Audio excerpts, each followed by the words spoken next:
Welcome to Girlfriends Bible Study, a live Bible study with Connie and friends. Each week, Connie and her girlfriends engage in a lively conversation as they read and study scripture.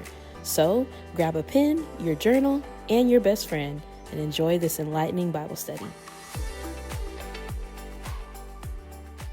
Hello, everyone. Hi, Facebook. I hope you're doing well today. This Thursday, it is time for Bible Study Live with sisters, Connie, friends, all the people. So right now, it's my sweet sister, Gina. You can't see her yet, but you will. She's in a little box above me. So today we are continuing our study of reaping and sowing. And today we're talking about the good and the bad, or the bad and the good. We're going to start with the bad before we get to the good. So, because it's, isn't it nice to end with something positive? So we're going to start with the bad. It's actually, there's so many messages in this particular passage that it's one of my favorites for multiple reasons. But today we're going to use it to talk about reaping and sowing. We're going to look at Acts chapter 5, starting at verse 1. This is the story of Ananias and Sapphira. We've read about them many times.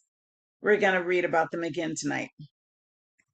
Now, a man named Ananias, together with his wife Sapphira, also sold a piece of property.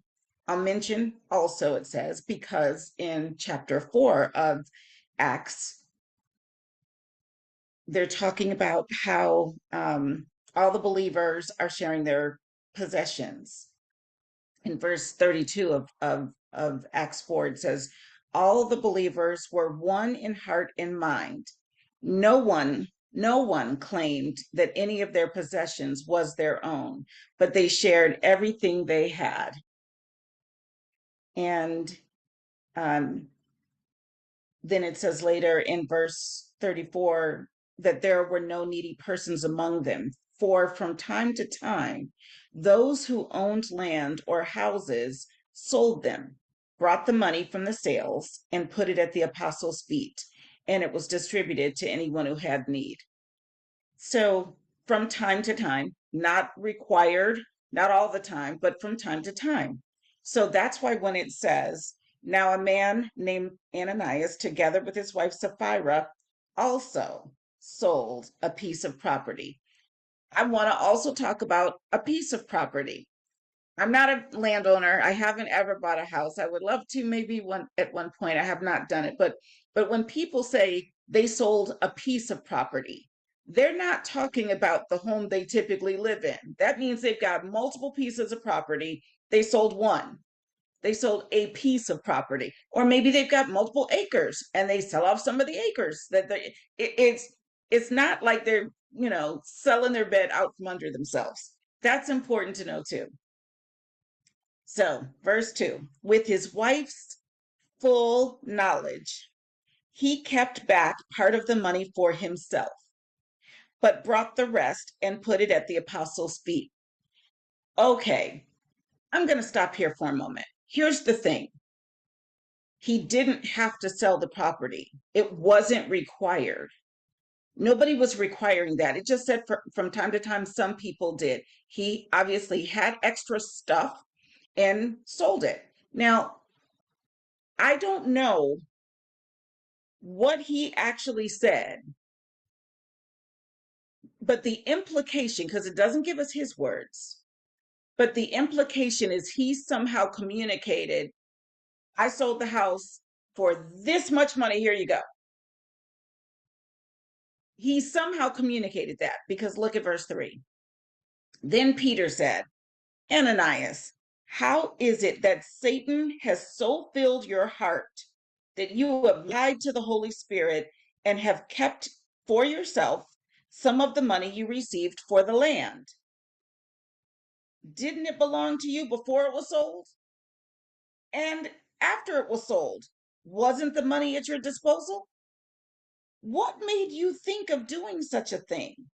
You have not lied just to human beings, but to God. Now, that's up through verse 4. It's just verses 1 through 4. We already got drama going on. You can tell he lied. So he must have somehow said, communicated something probably bragging and with arrogance. I sold my, 4-bedroom house for you and got $1 million. Here you go. But really, he sold it and maybe got 2 million or 1.5 million or whatever it was. Whatever it was, it says he lied, not just to humans, but to God. There's so many sins and issues wrapped in here. There's arrogance, there's false humility, misrepresentation, straight out lies. Like there's so many pieces in there that make it it's like when somebody says, imagine I gave $20 to the homeless today, but really they had only given five. As though that would make them look like a better person because they said 20.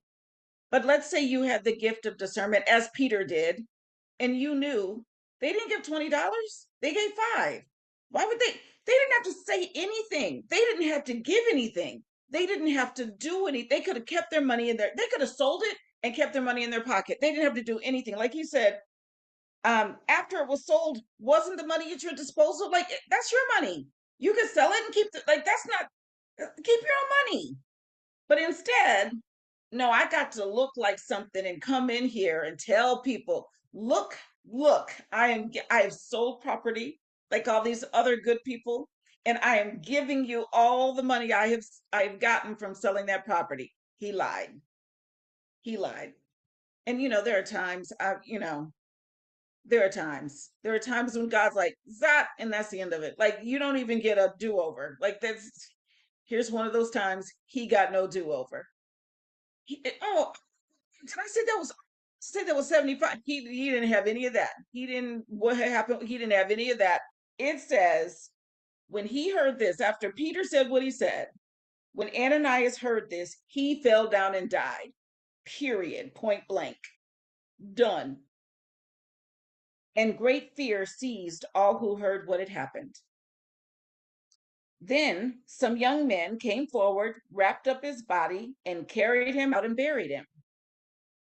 About 3 hours later, his wife came in, not knowing what had happened.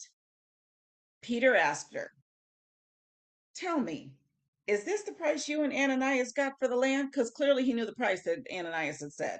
Now she could have said, no, we kept 75,000 of that back. That's not the full price. She could have done that. Nope. Yes, she said, that is the price.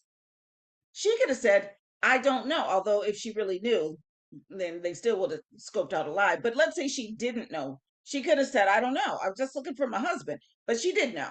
She knew that they sold it for whatever price and that the story was going to be, we're going to tell them we sold it for X. But really, we sold it for X plus Y, but we're going to keep Y at home. They were both in cahoots doing the thing. So she says, yes, that's the price. Peter said to her, how? You conspire to test the Spirit of the Lord.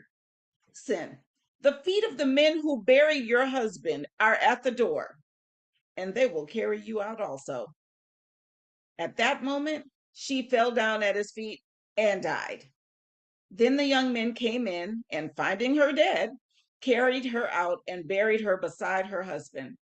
Great fear seized the whole church and all who heard about these events. That was Acts chapter 5, 1 through 11, talking about the good and the bad of the reaping and sowing. It's interesting. On the one hand, they could have given whatever they wanted to give. They didn't have to lie about it. They could have just given. They were supposedly, they took away whatever benefits they had by trying to sow a good seed. They didn't sow a good seed. They didn't sow a generous seed.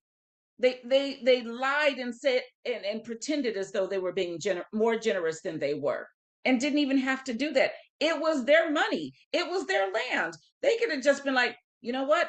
Sold this for 100,000. We're giving you 75,000. They could have just said it, or whatever it is. Sold this for however many camels and a horse, and we're gonna keep the horse. Like it, whatever.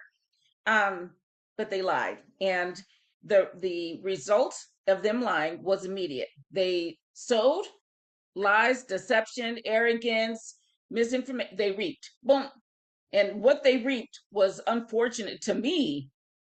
I mean, it was death. It was immediate, and it was bigger than, I mean, many, I'll put us all in there.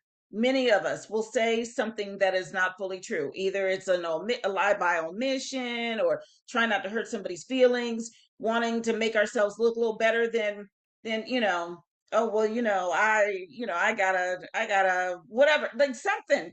We want to make it seem like we are more than we are. It can happen all the time. Imagine if how we got dealt with was like how Ananias and Sapphira got dealt with. If it was just a meet, people would either this earth would be mighty empty, or people would straighten up real fast. And I don't know which it would be. I don't know which it would be. Now, here's what's interesting. They were killed because they lied. Let's take a look at Joshua 2. Here's another, this is reaping and sowing as well. And this is one of those things where, people try to have an understanding of what does this mean in the scripture. And Ananias and Sapphira died because they lied. But here's a situation in Joshua 2 where there's also lying going on, but it's lying to protect someone. And the result of that is different.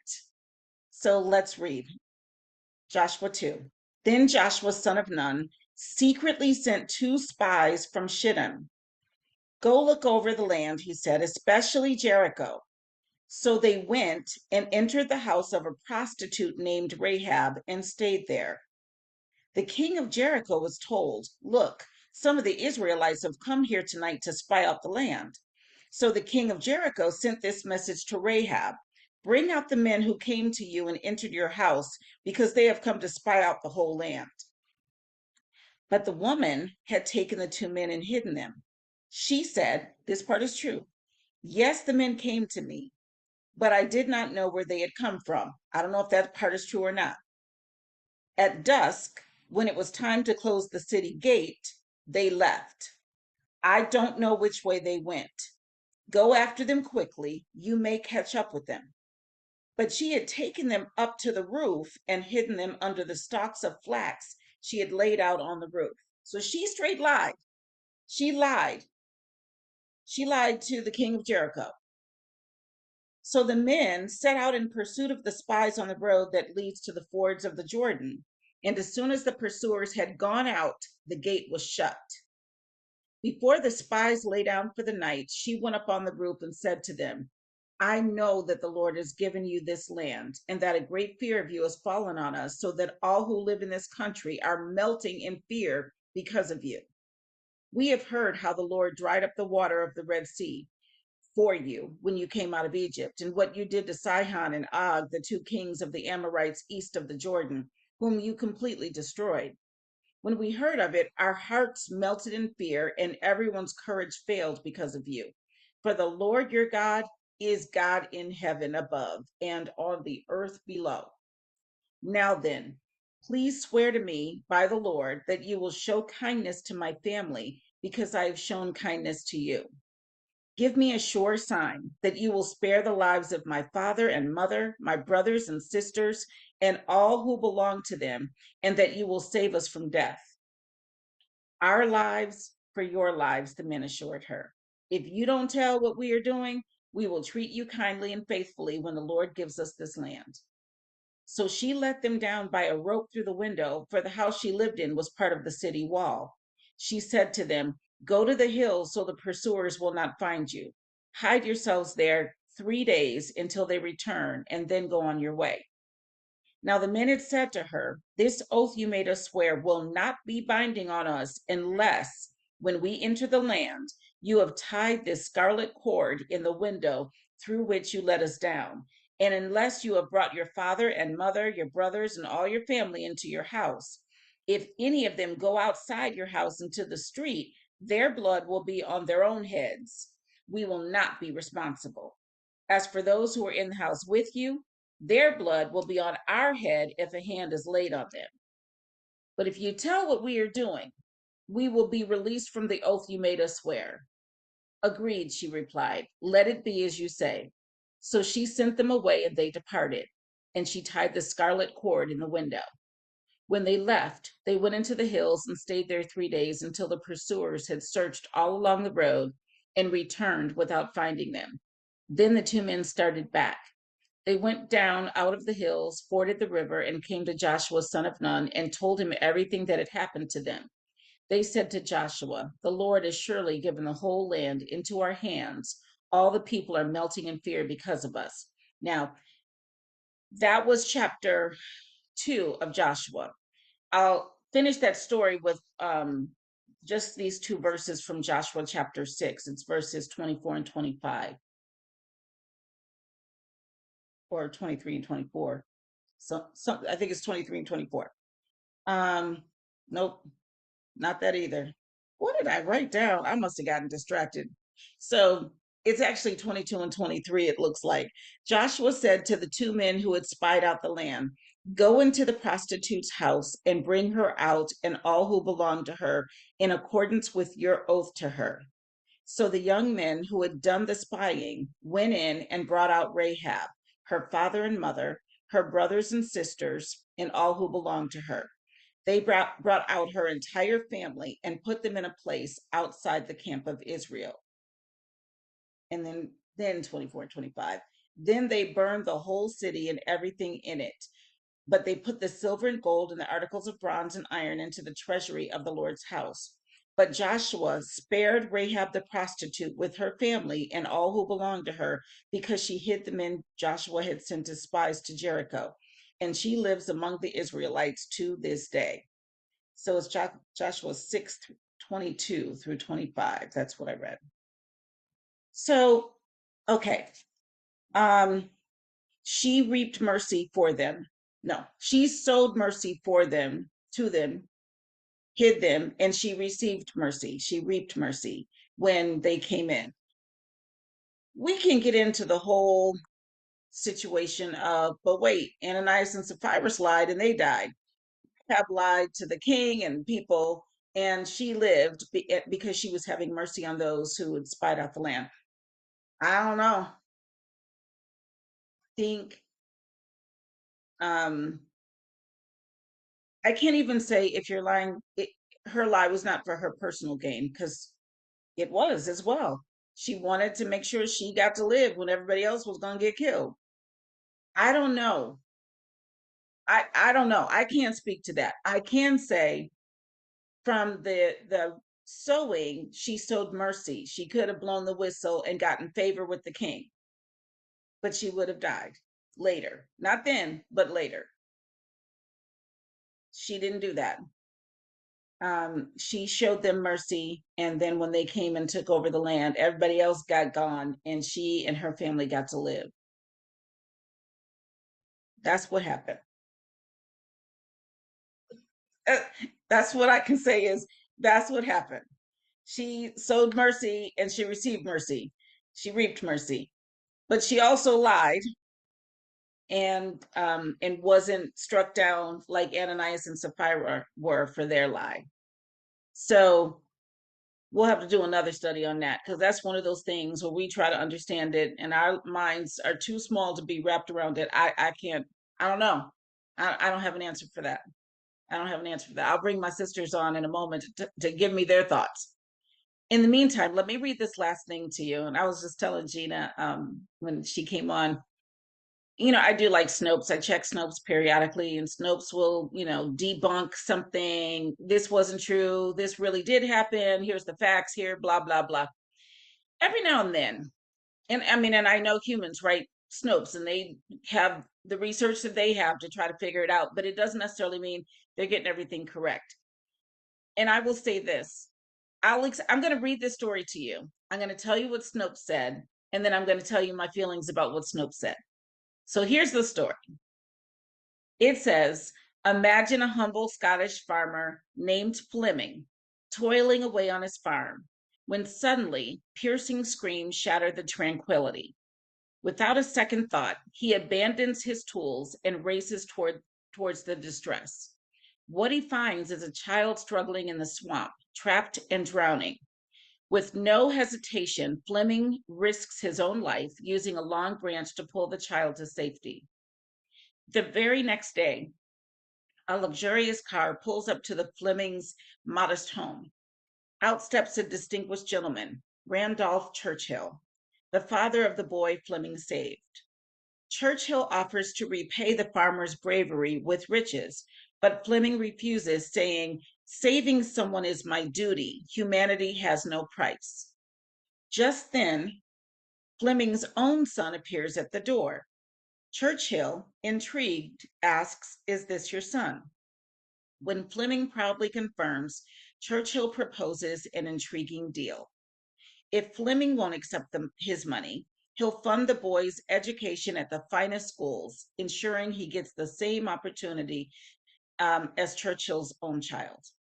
Fleming, realizing the chance to give his son a future he could never afford, gratefully accepts. His son goes on to attend St. Mary's Medical School in London and becomes Sir Alexander Fleming, the inventor of penicillin. That is true. That did happen. That part for sure happened. But here's where the story comes full circle. Years later, it is penicillin that saves the life of Winston Churchill, Randolph's son, who would become the Prime Minister of Britain twice. Isn't it fascinating how a single act of kindness can ripple through history, connecting lives in such unexpected ways? Now, I love the story, true or not. You look it up in Snopes, they say it's false. It's a myth. It's been going around for years, never happened. They weren't in the same place. This didn't happen. That's not how Fleming, he didn't even know he wanted to go to medical school then. What I read didn't say, I guess some version of the story said, "Oh, great, I can send my son to medical school." This didn't say that, but in their refuting of it, they said that Snopes said, that he didn't even know he wanted to go to medical school. He'd gone to the military and did something else, and then did something with his brother's medical practice, something. It goes on and on. Here's the only reason that I was like, they said that in 1946, y'all, I mean, think of how many years that is. In 1946, Churchill's historic whatever site refuted, or they were quoted saying this never happened. And then they linked to it. So you can go look for yourself. But that quote's not there. This story's not there on the site that they linked to prove that it never happened. I'm thinking, you go back to 1946, and already then people were talking about the story. Like, I don't know what was going on back then, but we didn't have the internet back then, y'all. We didn't have like the wild kind of, putting out a meme and putting Abraham Lincoln's name on it kind of. We didn't have that kind of stuff going on. So I will say this though, regardless of whether or not the story is true, and we don't really know, and I get that, blah, blah, blah, blah, blah. I still like the story, and I still know that our lives are intertwined. I know that we sow seeds, and it might not even be us that reaps them. It might be our children's children. Like even with Rahab, her family got to reap a seed they didn't sow because of what she did with mercy. Um, and I'm assuming Ananias and Sapphira had no children, but if they did, you know, they unfortunately, were affected by the loss of their parents. So I still like the story of Fleming and Churchill, whether it's true or not. I think it's interesting that they say that they denied it back in 1946, and I don't find a legitimate statement of their denial. That's fine. I'm not here to dispute Snopes. I'm just saying I like the story. I like this story of reaping and sowing, and it just so happened to pop up in my feed this morning. So I decided, since this is the message and the theme this month, it made sense to include it. So I included it. So that's what I have to share. And now I'm going to bring my sisters to the screen. I know Gina, she's already researching. What you find, Gina? What are you thinking over there? What are you looking at? I haven't found anything yet. I was looking, but I'm going to keep looking. I like it anyway. So that's how I feel about it. Bria, I miss you. Good to see you. I like your braids. Sorry, I had to leave early last week, I think it was. But yes, I'm back. You're back, back and looking beautiful. Anyway, your thoughts about tonight's message, ladies? I was gonna say I really like, oh gosh, I like the topic of sowing and reaping. I don't remember if you ever got to meet Amoye um Hmm. much, but like she just really good at just different concepts, different kind of themes and key themes like in the Bible, things like that. She just enjoys those things and like so we talked about that a lot. And this theme in the Bible of what you reap, what you sow, and what that looks like in so many different ways. So I didn't catch everything, but um I don't know. There were just some things lately that I was thinking about in regard to this. So it's good to think about this in different ways and even just like Cain and Abel and like I can't I was reading some other like very like things that happened with the ground, that were paralleled those things or like things that happened in Genesis where they like the act of putting blood into the ground was avoided, for different reasons, but how like, sowing blood into like what God actually said would bring life and these different things and that he created things out of how big of a deal that was. And like Amoy and I used to talk about, man, like you just don't know like what could happen with the things that you do or you say or that you put your money into or whatever it is because a man reaps what he sows and we don't always know what that looks like. It's not always like a plus B equals C kind of situation, or that you even see it in your lifetime, a result of what you're doing behind closed doors or in front of people. But that law of sowing and reaping also just in a positive way that like there are positive things that can happen as a result of reaping. I mean, of sowing good things. And I may not get a chance to reap that harvest, but two generations down from me, or, the people sitting in this room 500 years from now will reap from prayers I prayed or whatever, it is. So it's interesting. It is really interesting. What you just said reminded me of that story that also some people have tried to debunk, but then they realize they can't because they have some legitimacy about the roof at Oxford and what it was made out of. Like it was this special oak or whatever. And when something happened and that roof like collapsed or whatever it was, there was an issue with the roof, whether it was fire, whatever. They're like, um how are we gonna replace this roof?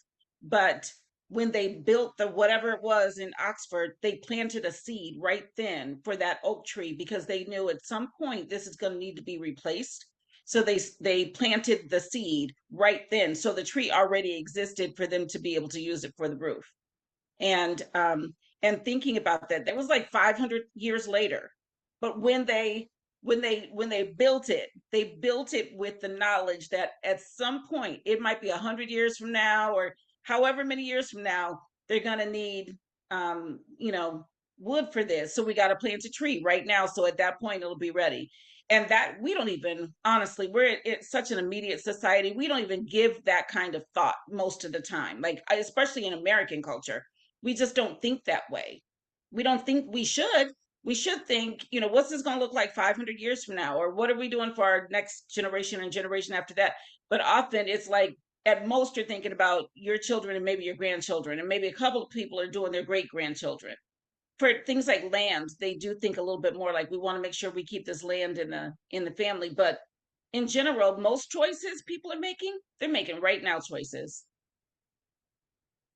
personal gratification, immediate gratification, and that's it. Not even thinking about sowing a seed that's, like you said, is going to be might outlive you. And that's really what it should be about. But This is anyway, gonna sound silly, but I love Hallmark and I've watched there's a lot of good clean movies. I'm not getting paid to say this, but it's nice.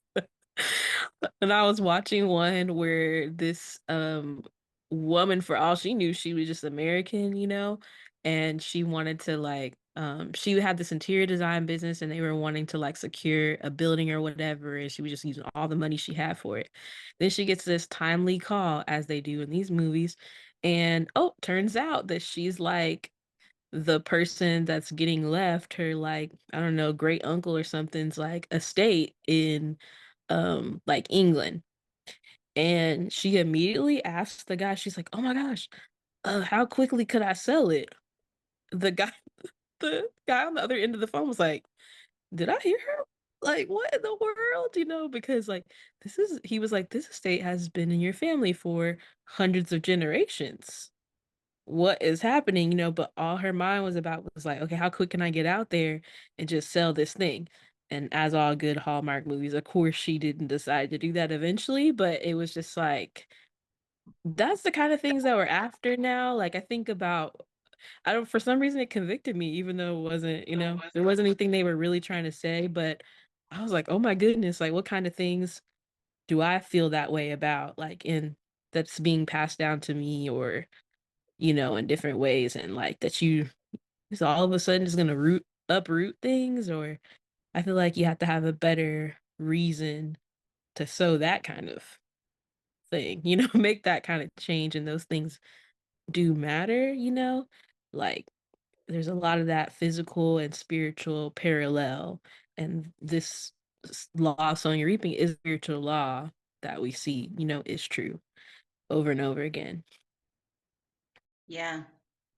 And I'm a Hallmark girl too, so it's all good. I We're love right Hallmark. there on that, Bria. What'd you say, I Jean? love, I love Hallmark movies. Um, so I was wondering if the difference, obviously both people lied in the two stories that you read. But I was wondering if the difference was in the motive to serve God or not. I think she recognized who God was and who was serving God, and was like, I don't know what they're cutting up and doing over here. Clearly they were doing something that made God say, just go take that whole situation. Just go, it's all jacked up. Um, so her intent was to serve, and obviously the first crew, I mean, they both lied to men, but Peter very clearly said, you didn't just lie to men, you lied to the Holy Spirit. And so the actual act was the same, I think, but the motivation behind it was very different. And I have to think that God recognizes that. So That's a good point. I do like that point. That would make sense. Because she did. She was like, we know that the God you serve is God in heaven and on earth. Like she broke it yeah, down like, yeah, yeah. yeah. And we got, like I said, we got fully May over here clowning. I almost liken it to if America was under leadership by somebody who we knew was not correct, I mean, and someone whose decisions harmed us to the point where I can't even save my fellow country people. All I can do is try to make a way for my people to be saved, because they're doing the wrong thing. They're serving the wrong God. They're doing. So I mean, there was some personal gain there, but it was still in recognition of God. God is God. How do I, let me at least, somebody here knows. Can you. So I do see a difference, obviously, in, like you said, and there's you talk about how many sins they hit on with that action, and so many sins, right? There's pride and greed, right? The sin of greed, which they probably didn't need that money. But they talk about how hard it is for rich people. Not that money's evil, but rich people, somebody just said earlier this week, rich people are rich for a reason, right? They're not coming up off of it. They're not, they're not looking to help some of them, a lot of them.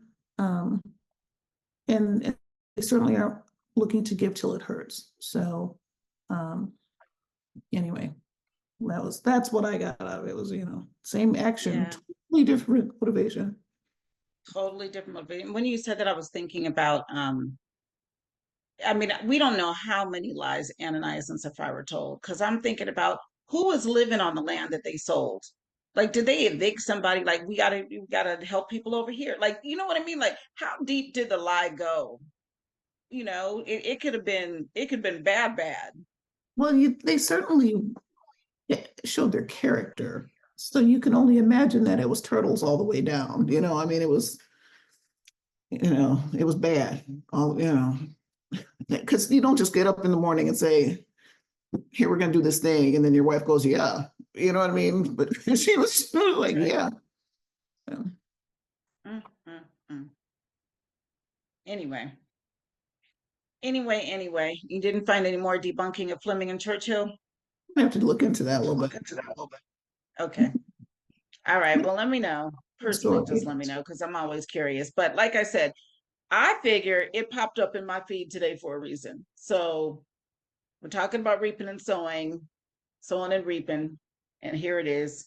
So, but I will say, I was not there. I can't swear to its legitimacy, but I do like the story. And there is also a site that says it's not true. They debunk it. They say it's a myth, but the what they refer to as kind of proof of it being fake doesn't mention the story at all on that site. I looked in there, frequently asked questions and about and all the things, and I'm like, they don't say anything over here about Fleming and Churchill. I couldn't find a statement when I searched for one based on what they said. Supposedly there was a statement back in 1946 about things, but I also just found it so interesting that that that this story, I mean, that's like a full almost 80 years, right? That this story has been around, 78 years it's been around. And so that if they really, like, if it had gotten that widely, whatever, they had to put out a statement saying it's not true back in 1946. I don't know, that I find that to be interesting. So Yeah. anyway. Yeah. It looks like there were some differences. It looks like there are some other sites that talk about why it's not true, but some things are the if even if every detail of the story isn't true, the point of the story is true. So, and that's why these things endure, right? Because there's the meaning is true. And the message is. It does. I mean, this is a weird story to get started back then.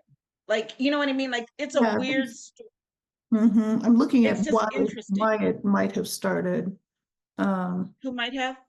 Well, they were saying it was published a year after Churchill was stricken with pneumonia. So I'm just, I'll, they do talk about some issues with the timing and why it didn't really work, but, or why it wouldn't have worked. But honestly, it really doesn't matter whether it's true. It's the concept of our decisions having far-reaching consequences and doing the right thing to do the right thing. That's all Because it's true. the right thing to do. Just period. Yeah, I know. And there are things that we know happened and were true, that people that are history and passed down, and we know. And if you ask certain people, they'll say it didn't happen. And I mean, we know that's true. And then once they start looking at the history from basically 2016 to now, oh man, with people talking about fake news and alternate facts, I can only imagine what history books are going to look like 20 years from now, or 30 or 50 years from now, and people are trying to sort out what was actually true. It's going Yeah, to be tricky. it's gonna be. Even people talking about, what is it? Is it Park City? Is it Park City, or you've one of them that they said didn't happen? The guy who said it didn't happen, people are grieving the loss of their children, and they're like, yeah, fake news.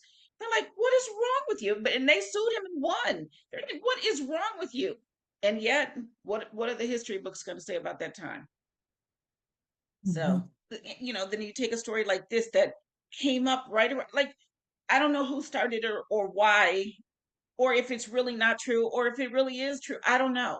But it is interesting that even back then, it immediately got, traction and whatnot. So I don't know.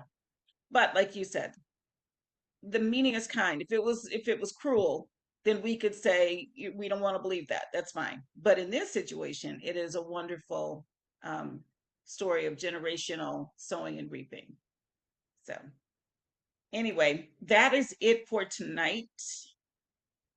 We have two more reaping and sowing episodes. Do you want to do one, Bria? You are welcome to do one either on the 22nd or the 29th if you'll be around. Give it some thought and let me know. So we're going to say bye, Facebook, bye, Facebook, bye, Facebook. Bye.